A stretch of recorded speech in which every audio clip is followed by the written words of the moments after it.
Well, the license plate police have struck again. Now, astute viewers of The Rebel may recall my previous rant regarding a vanity plate that was recently revoked from Lorne Grabber in Dartmouth, Nova Scotia.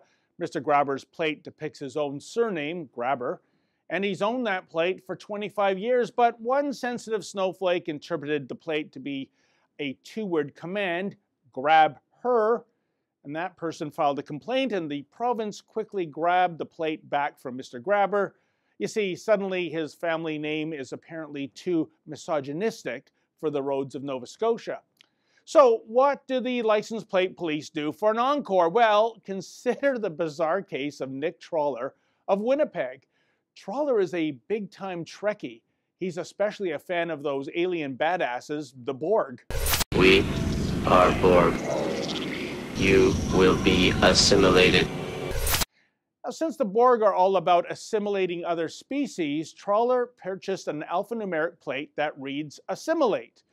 He's had it for 2 years now, but 2 complaints were received noting that assimilate is offensive. And just like Mr. Grabber in Nova Scotia, Mr. Trawler has been ordered to surrender his plate too. Now, what could possibly be offensive about the prime directive of a fictional alien race from Star Trek? Well, apparently the province agrees with the 2 complainants that the term assimilate is offensive to Indigenous people.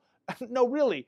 In one media report, Ry Moran from the National Centre for Truth and Reconciliation applauds the decision to revoke the plate, as he believes the word assimilate is indeed too offensive for native eyes. Says Moran, quote, "For basically the entirety of this country's history, Indigenous peoples have been forcibly assimilated through really extremely destructive means and ways.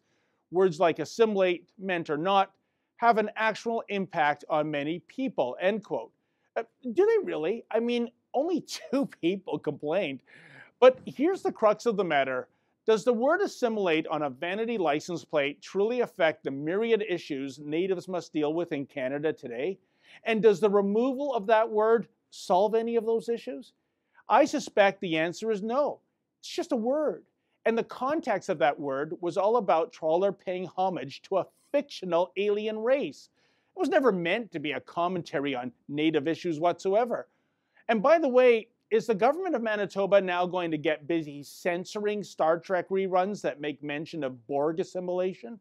Even worse is that once a government entity makes a decision to revoke a license plate for whatever reason, that's it, that's all.